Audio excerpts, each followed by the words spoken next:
og i dag har jeg gået ude på en gletsjerrute, som jeg har lavet en video om, som du skal se nu. Vi lærer lidt omkring nogle gletsjerne og hvordan det fungerer, og så kommer vi også til at se, hvordan ruten ser ud. Let's go!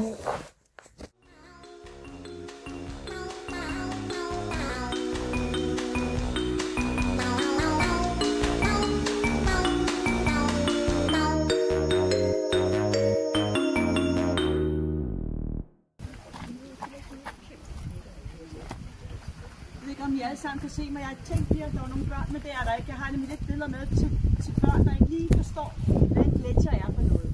Men vi jo har nogle år på banen. Vi ved godt, hvad en gletsjer er for noget. Vi ved godt, at gletsjeren kom jo ned op fra Norge, Sverige, Finland.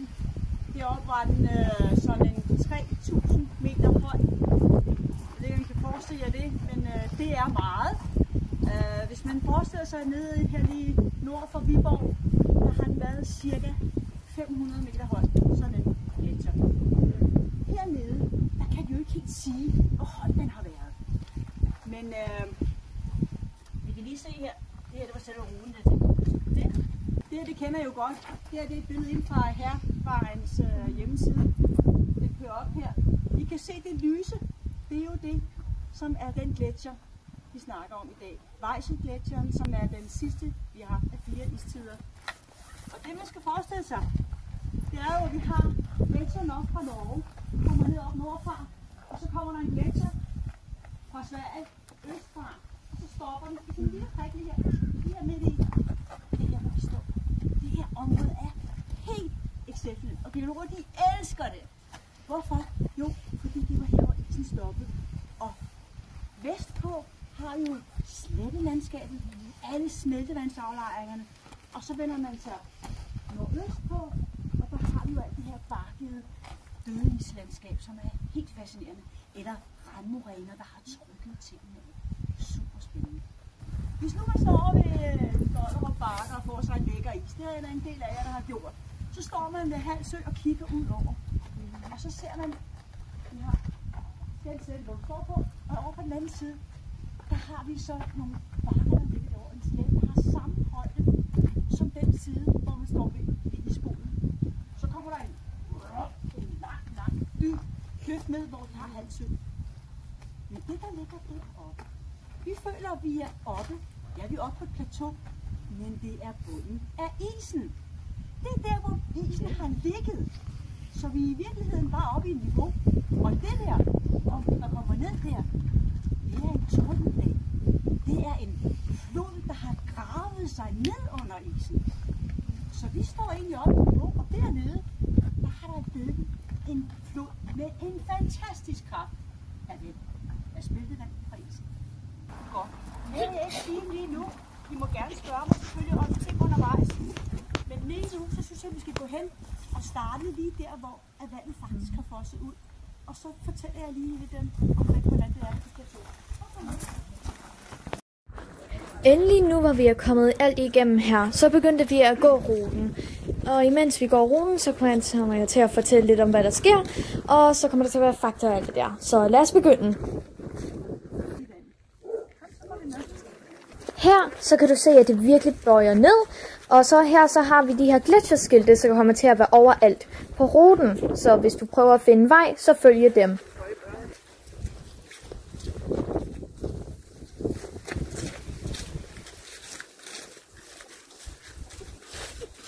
Her går vi bare lige så stille og roligt ned ad bakken. Der er ikke rigtig noget så særligt stort. Men du kan virkelig begynde at se, hvordan det bøjer sig i landet. Ja. Det er platform der i Vestjylland. Lige præcis. Her er endnu et skilt, og jeg prøver, at hver gang vi ser en, at vise, hvor det er. Og så herover så er der også et mere skilt, hvor vi kommer til at komme videre. Men lige nu, så skal Mette, vores guide, fortælle noget omkring det her sted, inden at vi tager videre. Jeg har lige taget den her, den skal jeg aflevere tilbage, og det vil jeg fortælle jer lidt om. Fordi når vi ser danske strande, når vi ser rundt omkring i landet her, så ligger der mange forskellige sten, og de ligger tæt ved hinanden. Hvis vi går ned til en Middelhavsstrand eller noget andet, så er det de samme sten, der ligger. Fordi det kommer fra det område, hvor de kommer fra. Men grundfjeld i Danmark, det har vi jo ikke andet end nede på Bornholm. Så alle de sten, vi finder i vores undergrund, de kommer ikke herfra. De kommer fra Norge og Sverige og Finland og Polen og alle mulige steder.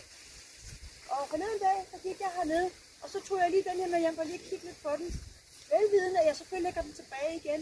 Fordi den her, den kommer fra Norge. Der er sådan noget porfyr i den.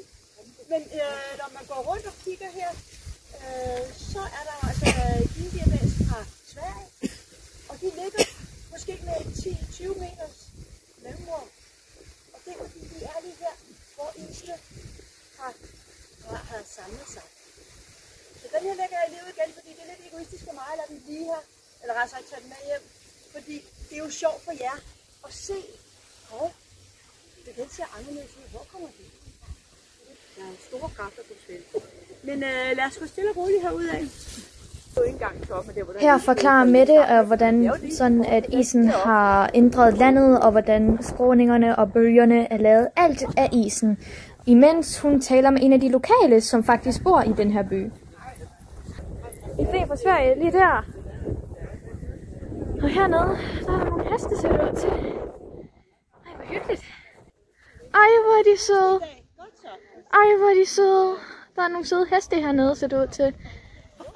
Som du kunne høre, så var jeg virkelig begejstret over de meget, meget søde heste. Det her. Der er nogen, der er i gang med at lege, ser det ud til. Så hvis du går den her rute, bare jeg er sikker på, at der er dyr her. Der er heste, der kommer. Måske også her var nogle køer, dyr, alt det der. Det er alt her rundt omkring. Så vær forberedt til det. Oh my god, that's so cute. Ej, hvor er de søde. De er så søde. De er i gang med at lege. Ej, jeg er nødt til at sige hej til dem. Ej. Hello!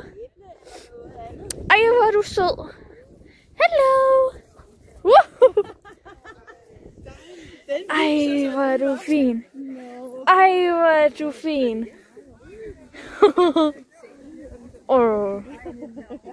Yeah, er du fin. Good pussy. Lad os se om de andre her.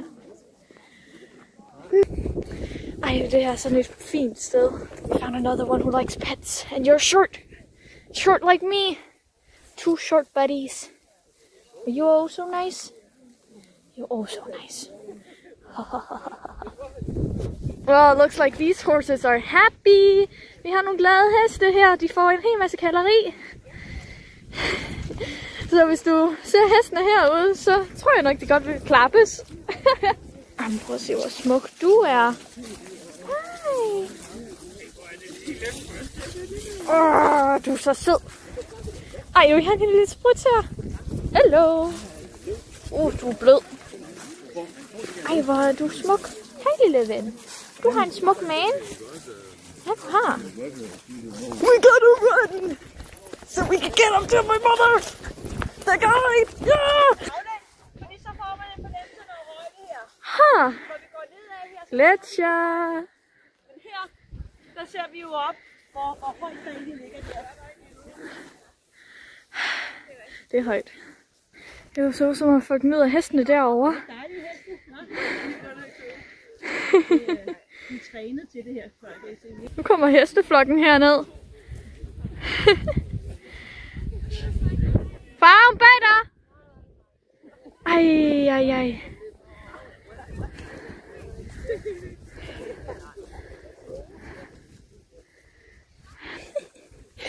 De leger rundt. Ej, hvor er det sødt. Ej, hvor er det en hest. Nej, det er alt for besværligt, men de er så fandme søde. Oh my goodness gracious. Lad os sige hej til dig igen. Hello! Ej, hvor er du fin. Gik den lige foran dig, far? It demands pets. Gik den bare lige foran dig? Ja, det gjorde den. Det kan også sige, det gjorde det. Vi går tilbage igen til byen, og andre af jer er friske til at vandre endnu videre på ruten. Når vi kommer igennem med den lille låge her, så kommer der til at gå en vej, den vej, man kan gå op over. Det er faktisk den sti, kan I se, der går en herre der, eller en eller anden med en hund der. Det er den sti, man drejer henad og fortsætter, og jeg har set, hvordan markeringen er rimelig fin rundt omkring med den her orange pil. Så det er den vej op over, hvis man gerne vil det. Hvis man går tilbage sammen med mig, så går vi lige lidt hen, og så går vi op ad en lille trampesti, der er her, og kommer tilbage. Og det er jo ganske kort, så er vi tilbage i byen. Når vi går op ad bakken her, så er jeg anbefalet, at man lige sådan halvvejs gik derover, fordi så begynder I at kunne se, hvordan dalen den er dernede af, hvor I har gået. Og det er altså et dejligt syn. Så ellers så vil jeg sige tak for i dag til dem, der går videre. Jeg er naturvejleder, og man kan jo kontakte mig, hvis man gerne vil have mig med på en tur en dag. Det synes jeg bare er så, men i hvert fald så håber jeg, I var glade for det. Jeg kan den vej op, og dem, der har lyst til at gå videre, går den anden vej. Tak. There are so many horses, but we gotta continue. Bye bye, horses! Bye bye. Hestene må ikke med! Hestene, de skal ikke med! Okay, vi holder dem. Vi holder dem. I går igennem. Okay. Hestene må ikke komme med. De prøver at komme med. Nej, nu skal vi op ad bakke. Op ad bakke. Hestene prøver stadig at escape. De elsker mennesker, så hvis du er her, kæl dem. Heldig, kæl dem, okay? De elsker det. Så nu går vi op ad bakke, og det kommer vi til at gøre i noget stykke tid, tror jeg. Og som jeg har sagt, kæl hestene. Gør det, trust me. Anyway, så det er det, vi skal gøre lige nu. Og som regel, så kommer jeg til at filme nogle ting, der kommer til at ske. Og så kommer jeg også til at filme hver gang, at Mette taler. Så, let's go. Det er også en fin dag i dag. Og hun kører derovre. Og der er en Ulrik, som er min far. Jeg var ude og gå her med mor i går. Ja, det var du. Og vi gik op ad her, og så pludselig kiggede jeg bagover og kaldte på Tox. Jeg kunne se Fifi komme løbende op. Tox, han var blevet væk. Han var inde i græsset og kunne ikke finde os. Og vi kunne se, at han en gang imellem kom sådan fod. Han skulle prøve at finde os. Oh goodness gracious. Der er noget flotte træer og planter her. Det er en rigtig god dag i dag. Vi er heldige, i hvert fald for at til det forår. Nej, efterår. Efterår. Det er efterår. Vi er heldige for til det er efterår. Nu kan du virkelig se, hvordan sådan isen har formet landet her. Det går sådan op i bølger. Hey mor, kan du forklare lidt omkring det her sted? Jamen det her sted, det er et helt vildt fantastisk sted, hvor vi nyder af, hvordan isen har formet hele landskabet.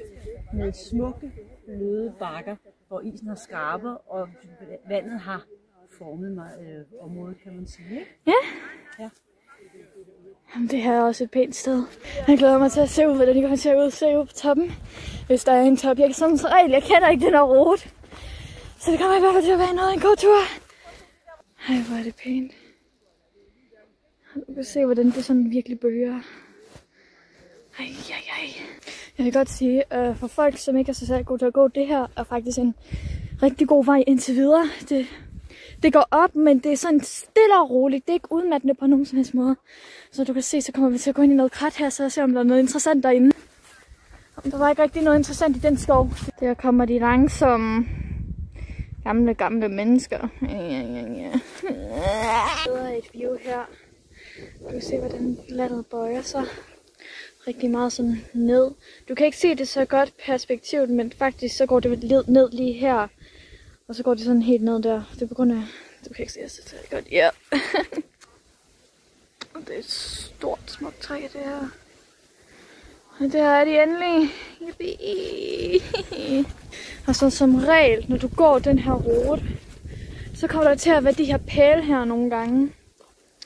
Som så fortæller dig, hvor du skal hen. Så jeg skal den vej der. På grund af den her pil. Den peger den vej. Så lad os gøre det. Oh my god, the sun! It's shining. Altså, der er nogle marker her. Så ser det som om, der er lidt nogle mørke skyer, men ellers så er det bare solskin. Mosteriet her. Mosteriet? Så det er æbleplantagen her. Ah, æbleplantagen. Ja.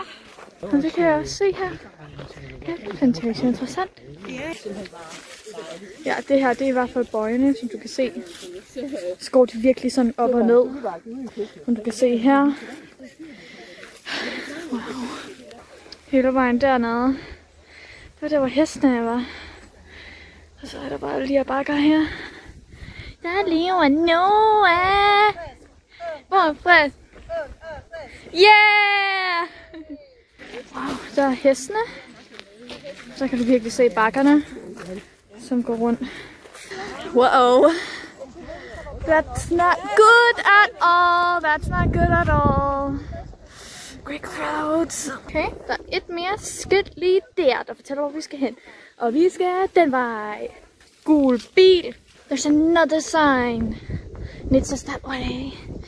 Yippie, skilt nummer et eller andet. Den rute, jeg går på lige nu, det er den mere kortere rute. Der er en længere rute, men jeg valgte indover ikke. Jeg gør det ikke. Jeg tager ikke en lang rute, så jeg valgte at tage den korte rute.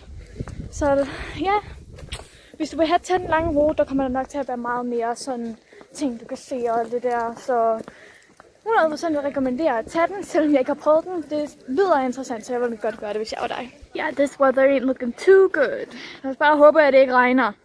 Jeg har bemærket lige, at vi er ved starten igen. Så altså turen, den var god, fin. Altså det kan man sagtens gå sådan til daglig, hvis man har lyst til det.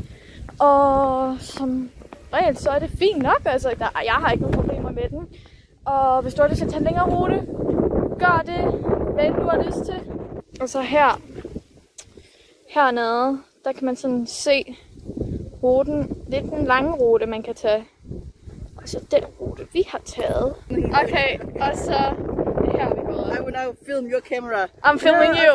I'm filming you! I'm filming you! I'm filming you! Så nu er turen færdig. Jeg vil 100% sige, at jeg vil godt gå den igen, og måske endda den lange tur. Og jeg vil 100% sige, at du måske også skal prøve den. Og jeg gik faktisk turen i de her sko, så hvis jeg lød lidt forpustet, så var det på grund af, at jeg gik i de her sko, og de er måske ikke de bedste at gå i.